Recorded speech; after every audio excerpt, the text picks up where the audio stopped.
Hey everybody, Yeah, this is Andrew with the We Are Rising podcast. We got the rash guards, so that means we're talking grappling today. With us, we have Kenta Iwamoto, who will be so far the only Japanese participant at ADCC this year. He won the trials with a bunch of amazing performances at trials to qualify, and yeah, he's going to be in these 70 kilogram division. That's 170 pounds, if I'm correct. But Mr. Iwamoto, I really appreciate your time. Thank you so much.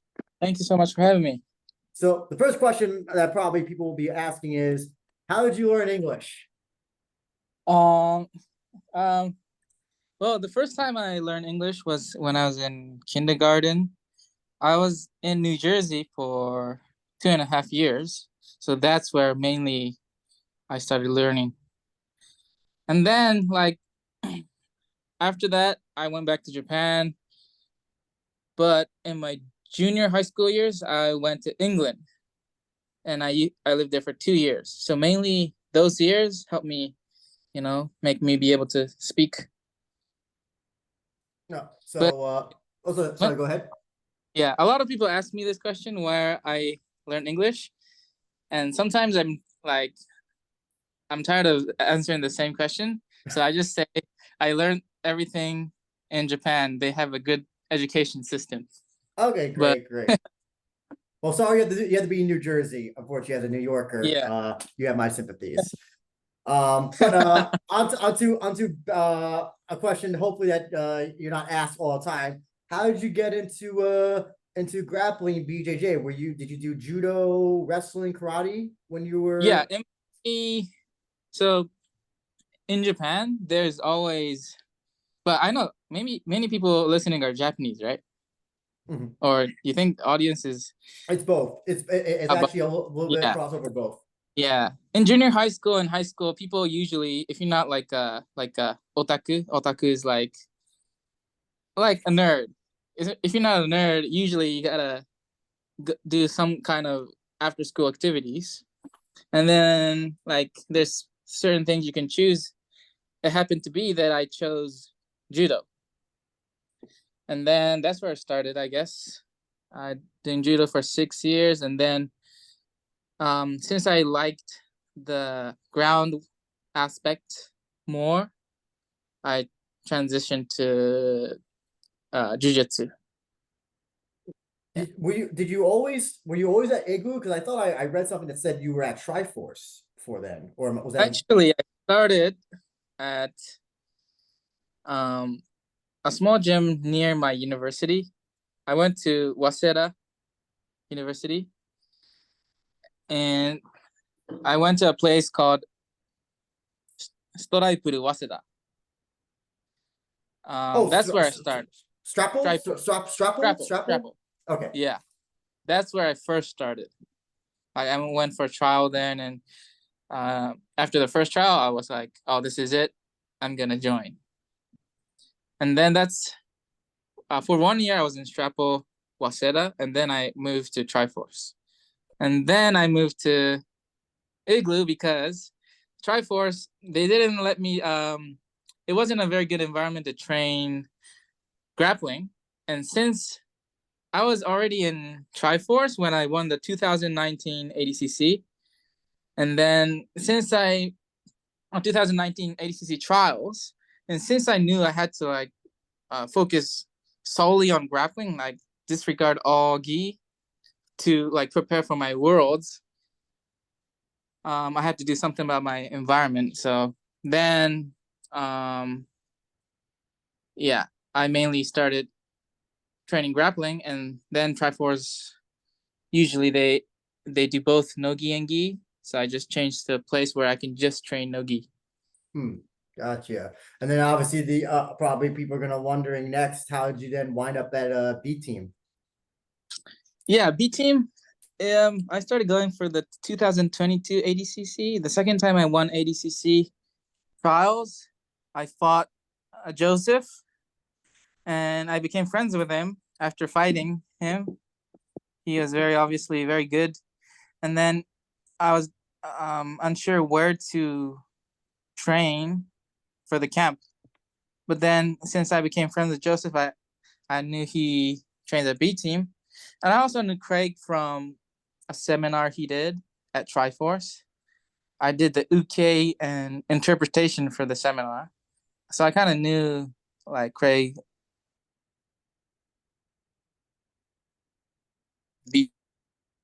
Hmm. Sorry, I lost you for a bit. What I heard the uke in translation, and I lost you.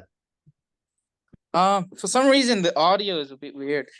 But wait, can you hear me? Yep, I can hear you.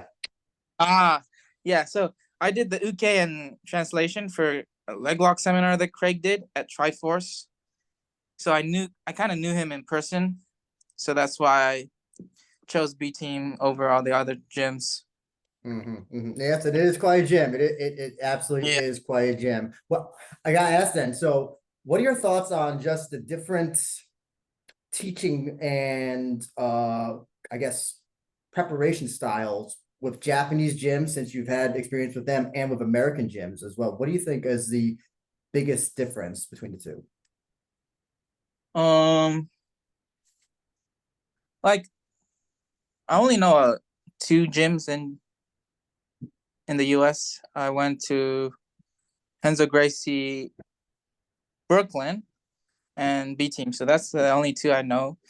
But in Japan, I can only talk about the grappling scene. I don't know much about the gi scene, but there's not many places you can just train gi in Japan. No gi in Japan. Yeah, maybe there's Imanari. Imanari has his own gym where he only trains no gi, but usually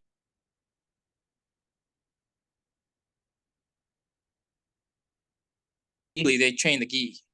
Okay. So Yeah. there's not many good training environments. That's Mm-hmm. only for people only trying to be good at no gi. Mm-hmm. I think that's just the main difference. Where people interest more towards gi. By the way, as well, thank you for bringing up Imanari. In case anybody wants to see a great grappling match, your match with Imanari at Battle Hazard, Battle Hazard 8, I think it was. Yeah. Right? Which is a great match. I highly recommend people watch it on ZST's YouTube channel. But so let's talk about ADCC. Your division, well, apart from the fact that it seems to be changing almost every day. Some people leave, some people being added. It's got like a lot of great people. Apart from yourself, we got Mika Galvo in it, JT Torres, but a bunch of other names. I didn't write down all the names because there's a lot, but I'm just curious to know, what do you think about your division in ADCC this year so far? So yeah, I think the people like really top level guys are gonna be Mika, Dante, there's PG Barch. Um The Polish guy, yeah, I forgot his name. yeah. Szynski, I believe. Mateusz Szczecinski. Yes. Yeah. Yeah, I think the overall level I think to podium hasn't changed that much. It's just that the Rotolos are out. But yeah, to win, you gotta beat like people like Mika, PJ Barch, Dante. So overall, I think the level to podium at ADCC hasn't changed that much. Yeah. So when you are preparing for ADCC, I guess this is going to be such a loaded question, but I don't know how to ask it. How else to ask? How does one prepare for the ADCC tournaments? Like, do you train differently than if you're training for like a who's number one or for quintet or something? Like, how do you just get prepared for such an intense thing? Yeah. So it's more. So you got to focus a lot on wrestling, obviously, but the main factor will be that it's very long. The matches, like, it's gonna be a 15-minute match where you have to keep a good pace. I think that's the main difference because in Japan, I usually train with the MMA guys, and they do like 5-minute rounds each, and they have like 30 or 40 second break in between the rounds. That's mostly, and they do like 6 or 7 rounds per session. Like that's how at least our our um our training does it. But in ADCC, you can't rest in between the 5 minutes, and it's like 15 minutes straight, same pace, maybe like 15-minute. In the finals, there's I think it's 30 minutes. So you have to be prepared for a long match, and it changes the dynamics a lot. Yeah, I think that's the main difference, where you have to change it to a longer session, longer round. Mm-hmm.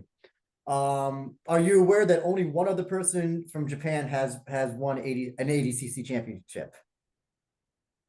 The actual championship? Or a championship. I forgot which weight class it was, but a championship. I have to. Do you happen to know the name of the person? No. Well, Is it? I was just about to look up because I just forgot it because somebody who listens supplied it. But sorry, Is it? go ahead. Is it Sakurai-san? Sakurai? No, it was not Sakurai. That's who I thought it initially was. Is the It's a name that you may not even recognize. Let me get it up here. It was in. Sorry, I'm doing this on the fly.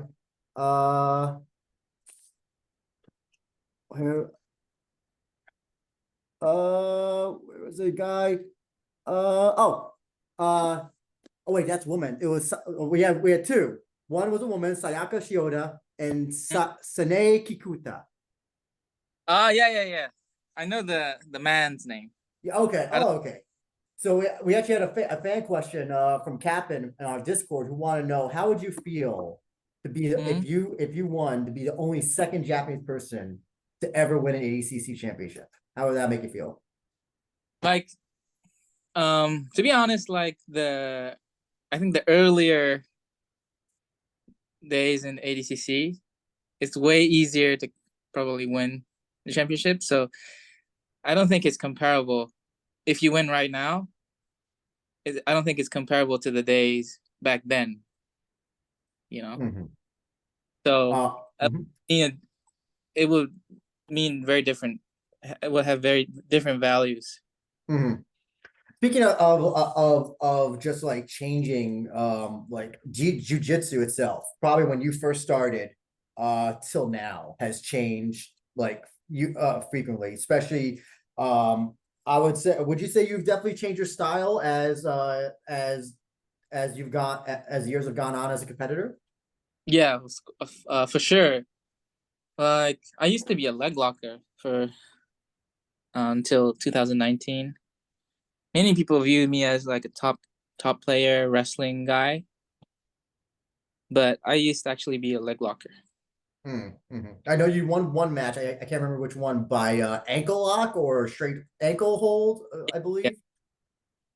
Um, but oh, sorry, I lost you. wasn't- Oh, sorry, I'm so sorry. Could you repeat that again? yeah, yeah. For some reason, the audio gets turned off like automatically. But in the in the trials, I won one by ankle lock. I pulled guard, Mm. but I know, but that I knew the opponent, and I just didn't wanna mendaksai. You know the word mendaksai. Mendaksai. No, I don't know. What's that mean? Mendaksai in Japanese means it's hard to search for a literal literally same word, but it's like tiring. Like Oh, futile okay. and mendaksai. You kind of don't, Oh, because it's oh, kind of tiring. Yeah, it was a little bit mendaksai to do wrestling. gotcha, gotcha. That's guard. Um, yeah. I What do knew you? that he's my friend. Oh, okay. Yeah, yeah. What are your thoughts on guard pillars? I gotta ask. What do you think about guard pillars? Are you a fan of that style? I know it's been a very critical style among people in the BJJ world. Any thoughts on guard pillars? I think if it works for them, it's good. Mm-hmm. Like when I fight people, I like people that guard pull because it makes it like easier for me. I don't have to take people down. Oh yeah. You just Yeah, body lock and just pass their guard. You don't yeah. need to worry about But that anything like that. yeah, the only reason I want to wrestle is I just want to be on top Mm-hmm. usually. So if Mm-hmm. they can make that easier for me, then yeah, I like that. Gotcha. Gotcha. We had another question from King CeeLo in our Discord. He wanted to know, are you retired from MMA? Because you did some MMA during the pandemic, but then stopped. Do you plan to come back to MMA?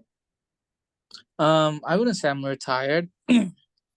Maybe just uh for now, just my focus has changed, but it might come back later. I'm not sure. Hmm. Yeah. Was there a reason why you just decided to take up MMA? Was it because that there was, I think it was during the pandemic, I believe, there was really no grappling going on during then, I think, in Japan, right? Hmm. I think I took up MMA mostly because of my training environments. Hmm. Like I said, I train a lot with the MMA people, and within the environment I am, most people are talking about MMA, whereas I'm the only guy who's just doing grappling. Mhm. So I wanted to, take up on, I wanted to experience what other people, um, being in the environment that I am, I wanted to kind of, experience the MMA scene as well Mhm. and see how I feel. Yeah, and I did three fights so far. Yeah. So if Rizin or Shuto ever called you, would you ever? So they say, "Hey, we want to offer you a fight." Would you take it up? Would it have to be a money thing as well?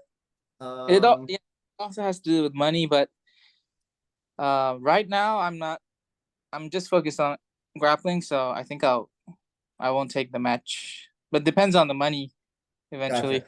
Well, what about breaking down offered you a match? Would you take that? No, the same. If they pay me well, I'll do it. Okay, fair enough, fair enough. Well, hopefully they wouldn't put you up against Sudario or somebody like that, or they wouldn't make it such I'll a take big. Sorry. like if they pay well. Okay.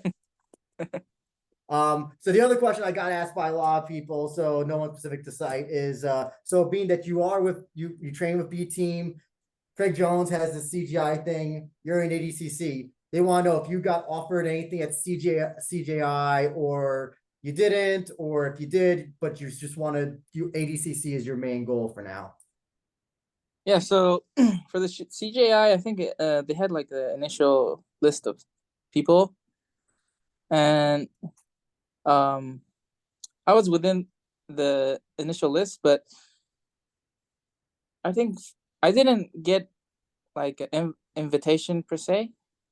I didn't ask for it, but I kind of think for me, my next step that I have to take will be to winning, like kind of podium at least in the ADCC scene. So that's how I chose the ADCC. For me, I feel like, yeah, if I think about my next step, is for me, I felt like I have to win ADCC. Hmm. Gotcha, gotcha. If I Out have the of ability to win the CJI, like if I know that I have a very good chance of winning CJI, beating the Rotolos, then I'll probably would have done CJI. hmm, I got you, I got you. Out of everybody besides yourself, if you were going to give that answer in your division, at ACC, who do you think is the toughest opponents? Toughest opponent will probably be Mika. I think, yeah. Yeah. I so as somebody you competed against him, and I watched the match on who's number one. I saw the famous triangle that you got out of, which was amazing. I still am, and I'm baffled by how you survived that. I mean, that was like, when you were in that predicament, like what was just going through your mind? Like what, like, were you able to even like, I mean, I don't know, I don't know how to even ask, like, what was happening at that moment in your head? Yeah. For once, I thought it it's pretty tight. It was pretty tight, to be honest. And then I felt like it's only like 30 minutes, a couple minutes in the mat fight, and I prepared like a long time for it. So in my head, I was like, "Is this gonna be it? Like this is over Hmm. in just a couple minutes." And I just couldn't let that happen. So I escaped. Hmm. Also, as well, I believe you took that match on very short notice, if I'm correct, right? Yeah, like a Okay. month. No, Um, I guess the other thing I got to ask is, what is it like competing against somebody like Mika Galvo? I mean, somebody who's like you said, he's the toughest guy, and just like, I don't know, seems unbeatable so far at this point. Like, what is it? Like, what is it about him that makes him different than other grapplers in as somebody who's competing against him? mm, like he only lost to a couple guys. Like I believe he lost to Ty, Mhm. but I don't him losing to anyone else. Do you I think think I'm right? I think that was, wasn't that I believe that was a Nogi match. I believe they had, right? Ty and Cade. He only Yeah, lost to the Rolos. yeah. He had a close match with Dante, but I think, um, to my knowledge, he only lost. Wait, I got you back. again. Okay, yeah. So what was the question again? Oh, Sorry. sorry. I'm like, what is it about? So, as somebody who's competing against him, like, what makes him like? How is he just like? What makes him so like? I Different. guess that good. I guess I don't know how else to describe. Like, what does he do that like that like so few people do in matches when they compete? Like, what does he have?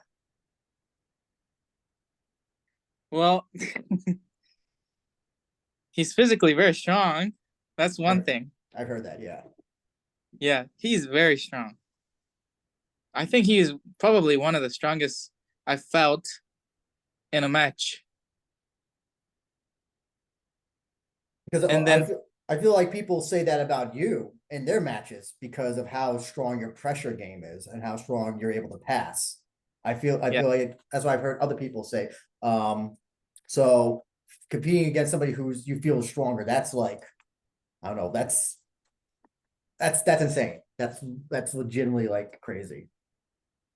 yeah. I competed with William Tackett. I competed against Andrew. I competed against Joseph. I competed against Dante. Many good people.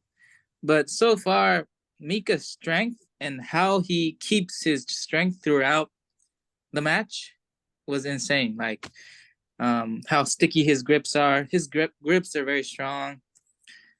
Um, yeah, it's really very different. Mhm, mhm. Yeah. Uh, so after ADCC, you win the championship. What is there to do after though? I feel like that's almost like, I feel like that's like the top of the totem pole. Like, but like, what happens after that for you? After ADCC, Yeah, I mean, like, wait, like, like let's say you do win, but like, what is there else there to achieve in the grappling world? I don't know what else is there. well, yeah. If I do win, um, like if I get the podium, um, I think I'll try probably stay in the U.S. and try to be active as possible. Hmm. Either way, even if I lose, I'll try to be active as possible. Hmm. Actually, Yeah. I forgot as well. You did briefly also train in New York at Vanguard with Jason Rao. Yeah, yeah, yeah.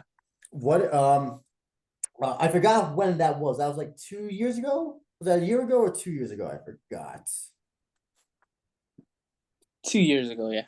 Okay, so where would you think you would stay with B team if you stay in the United States? Would you go to Vanguard or Henzo Gracie's Brooklyn, or maybe I don't know, maybe you'll go to California? Like this is like where would be the ideal place for you to be a jiu-jitsu player?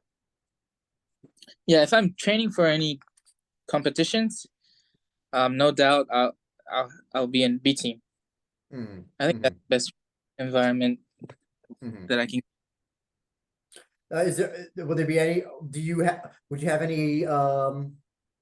any aspirations to have your own gym at some point? Um, yeah, like, but I think it's hard. I, at the place where I am right now, it's hard to run. It's gonna be hard to run a gym. So maybe after I stop competing, then I'll think about that. Hmm. I would like to like teach as well. I like teaching, so it could be in Japan, it could be somewhere else, but I would like to open a gym one day. Yeah. Hmm. Actually, speaking of how long do I mean, this is a brutal sport, brutal on the knees, brutal on the back, brutal on Yeah. everything. How long do you see yourself going for this? Or how long do you see yourself do you see your body holding up to be able to do this in a competitive Fortunately, way? I don't have big injury yet. I haven't had to like do any surgeries. I don't have any places that hurts yet. So if it goes well, like I feel like I can compete pretty long, but you never know when it comes. So I'm Hmm. 27. I haven't, yeah, compared to when I was like 24 or 23, uh, the training amount of training or sparring that you can do has decreased. Like I feel more tired, but then it's just about how smart you can do it, you know? Hmm. Hmm. I think I can stay in the competition scene for pretty long. Yeah. Yeah, I was actually going to ask you. I know that yeah, you started pretty young and you've been doing this for many years. Like, yeah, is it now? It's you kind of answer that. It's training smarter, not harder type of philosophy now.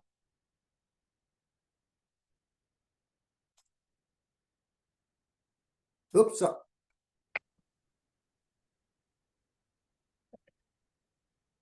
lost you. Yeah, yeah. Oh, sorry, I Good. got you back.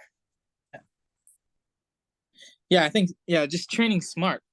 Like I don't train um I don't I know like the way people train sometimes looks like they're gonna get injured in any moment. Yeah.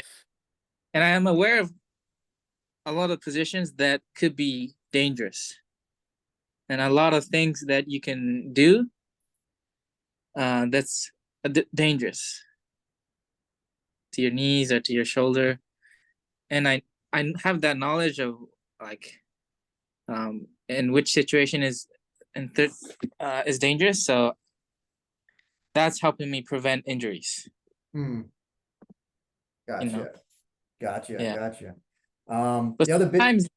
sometimes random people that I spar with, even though I'm aware that are dangerous and try to avoid them, if the other people sometimes that I train for the first time does a bad move on me, like and try to potentially like get close to injury, then I just don't roll with the guy anymore. I Mm, think that's one of the best ways to avoid injury. mhm, Like if you know that a person does like move in a way that's a bit dangerous, then I just don't train with them anymore. mhm. I think I was listening to Craig Jones on Joe Rogan recently, and yeah, he said that one of the problems is that whenever he spars or he rolls with people after his seminars, they're always trying to injure him. Yeah, I saw one of his videos. Oh, you saw the video, the most recent one where where that guy was like literally just trying to break his leg or something. Yeah, yeah. I saw the video where Craig broke the No, guy's that was leg. the Craig broke the guy's leg. Yeah, The guy didn't want to tap. because I think in the video, I only saw the short video, but the guy was saying, we don't need more techniques. Oh Right? yes, we don't. We just want to fight or something like that, right? Do you kind of have also like do you have also like I guess not that philosophy, but also like I know that one of the things that oh I'm trying to remember who it was who said but they said that they would never roll with people who were purple belts or below because they would always it was almost too dangerous for them as an active jiu-jitsu competitor. Do you have something like that as well where it's like, oh, if you're not listen, I can't deal with that white belt energy, I can't roll yes type thing. I don't have any specific borderline, but I'll usually train with anyone for the first time, and then after the first time, you kind of know if the person is like dangerous. Then I'll either not roll with him anymore, or if I have to roll with him, I'll just pull guard. I don't think you ever get injured if you're playing supine. So unless I can't think of any injuries you can have when you're supine. So I just pull guard, play supine guard. What is your favorite submission? What is like the Kenta Iwamoto specialty? I think the audio got turned off again. Oops, sorry. Was that sorry? What specialty? Yeah, what is your favorite submission move? Back To triangle. the bat triangle? Yeah. Oh, so from we're Back talking. triangle. Mhm. Ushiro Sankaku. Okay, Ushiro Sankaku. gotcha. Why that one? What makes it the Kenta Iwamoto specialty? Because um um Ushiro Sankaku is like my body type. I don't have very like lanky long arms or long legs, but Ushiro Sankaku is a position that anyone can hit, even if you have not so much long legs. Like front triangle is a bit harder for me, but if it's from the back, I can hit it. The first time I got hit with that was when I went against Dante, and on the third round he hit me with the back triangle, and since then I started doing it, and then it works very well for me. Is that also one of the difficulties with your division, 77 kilograms? Because you got people that are like short and like tanks, but then you got some people that are like tall and have like long ass legs, like the Rule Tools would have been if they were in your division. Like, is that always like? Do you always is it kind of a little bit frustrating at times to always like no okay I have to be aware of this guy's triangles because he's got long ass legs or this guy is like short and squat he might be hard to take down. Is that always like a frustrating thing for you? Just like the different body types that are in your division. Um, I didn't think of it that way, in terms of how long they are. Like Mika, it's more. I think of more of like flexibility. Like Mika had very flexible like legs, so he can omoplata from like close guard, that type of thing. But like short, I don't think it's too much to think about. So I Turned off. oh sorry, I got you back. Yeah. So I do want to ask as well. I mean, we talked a little bit before about how you started out as a leg locker and then got into this very hard pressure wrestling style. What made you want to change up that style? Was it just how was that to keep up with just all the competition and all the competitors that were around or that you were facing? Was that what spurred that change? Yeah. Yeah, I was a leg locker back then, but one of the reasons I changed because you see, I trained with a lot of MMA people, and when they get on top, is mostly on the bottom person's player to make something happen. And sometimes it's very hard to make something happen from bottom if you just look for leg locks or if you just supine. So that's why the training environment made me have to stand up more. And that's how I started developing my stand-up game. What do you have a particular favorite competition rules? Like we have ADCC, which is no points for the first 5 minutes and then points after that, and basically almost everything is allowed. We got IBJJF and their silly rules as well. Do you have a particular favorite rule set for jiu-jitsu?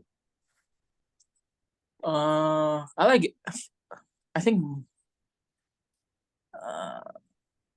ADCC for me is the rule set that I'm good at, and I like it too. But sometimes it has like some specific rules that sometimes it's hard to understand.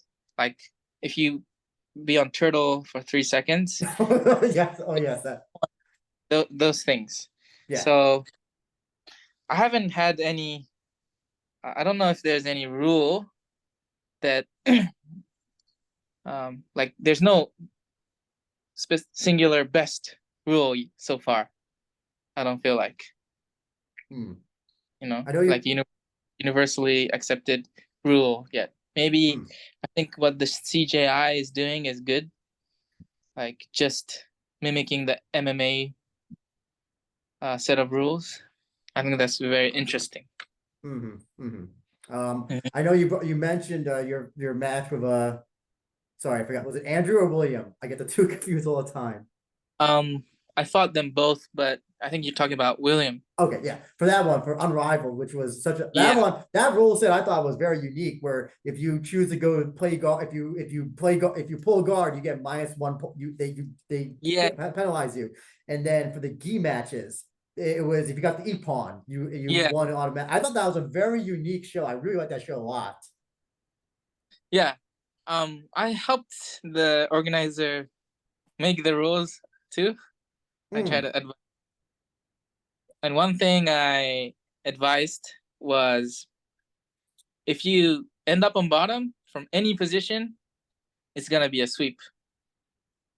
So even in ADCC, if you go for like a submission or go for a back take and you end up on bottom, sometimes it's not considered a sweep because you're not facing the guy. But in the Unrivaled rule set, I advised the organizers that to make, even in any situation, if you end up on bottom, that's a sweep. Because that's how similar the MMA works. Like if you get on bottom, you get punched.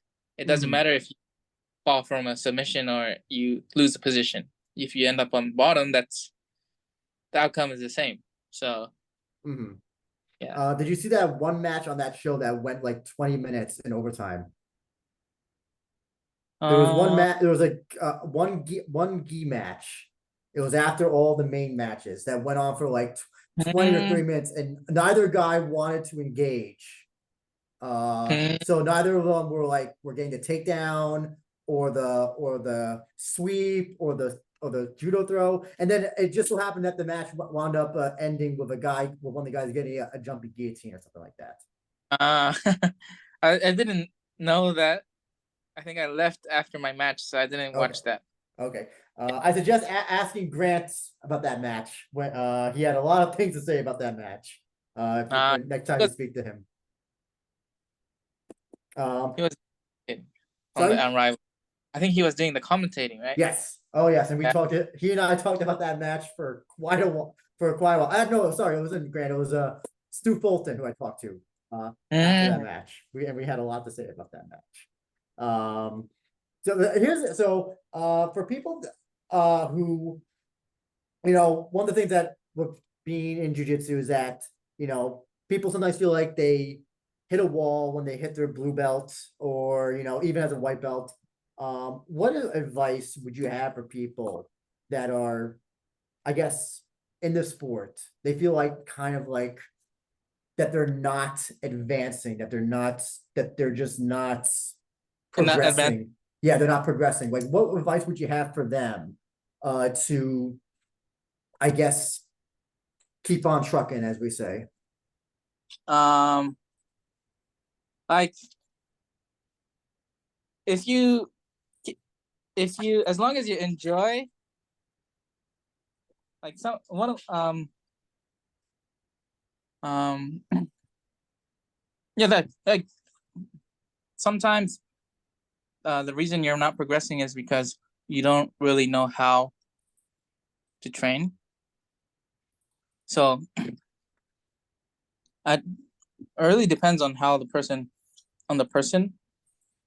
but how I like to progress is I look at certain skill sets or techniques, and then I work for them over time for long periods. That's how I like to keep my progress. Like for the back, I said my favorite submission is the back triangle, but I just don't.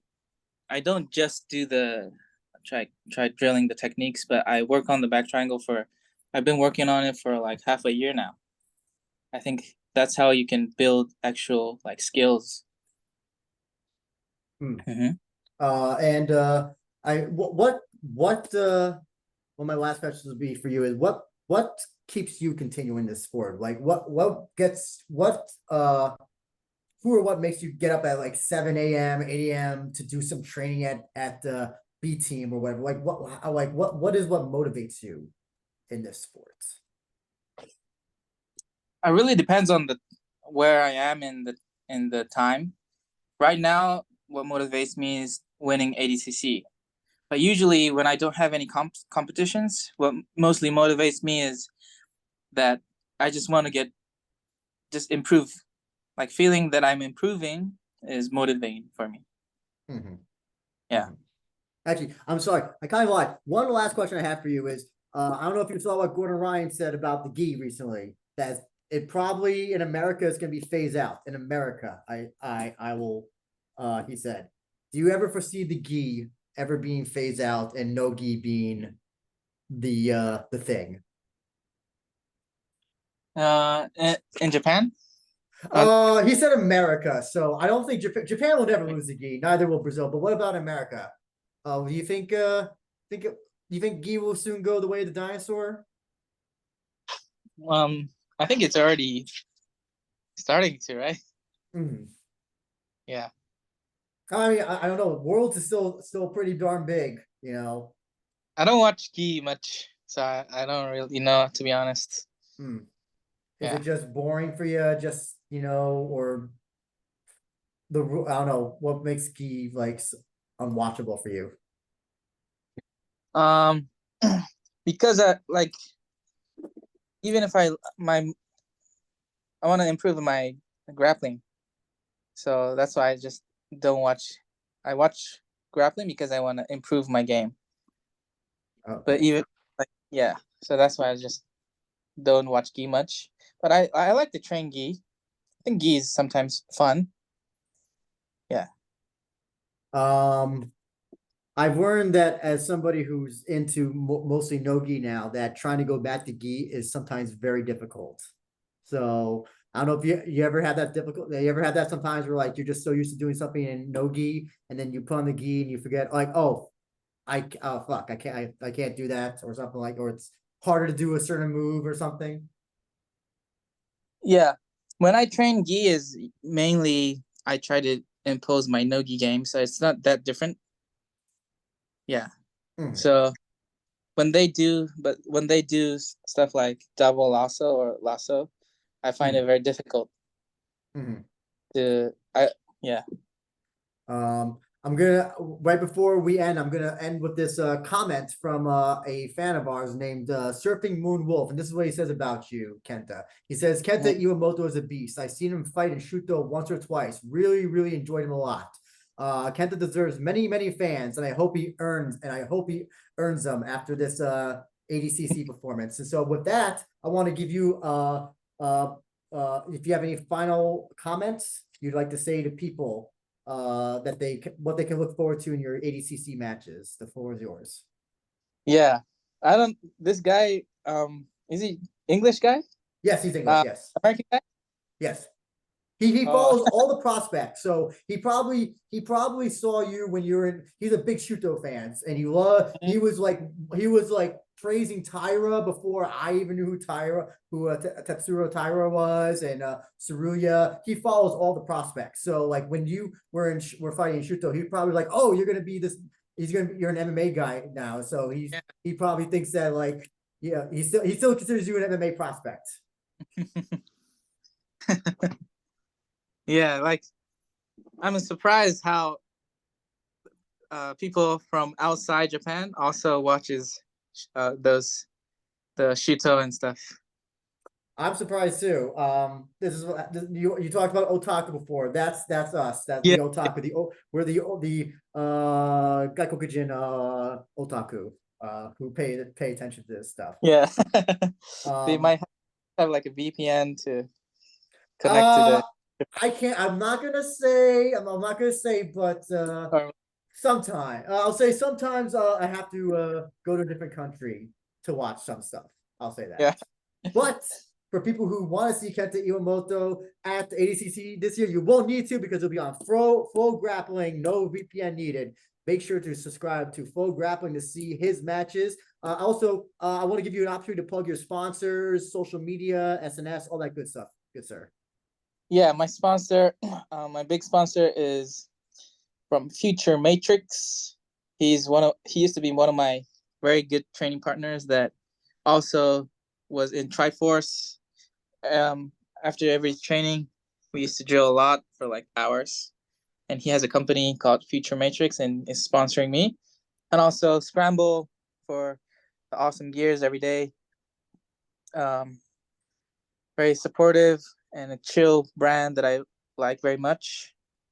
And also my training partners at B Team and back in Japan. I really appreciate the support. Actually, most important question, I should have asked this. Craig Jones versus Gabi Garcia, who wins? It's I think some people bet on the match, right? Oh, listen, betting's on everything. I don't know what the betting odds for ADCC are, but I'm sure those are out there somewhere as well. But I don't know. Craig might pull up something out of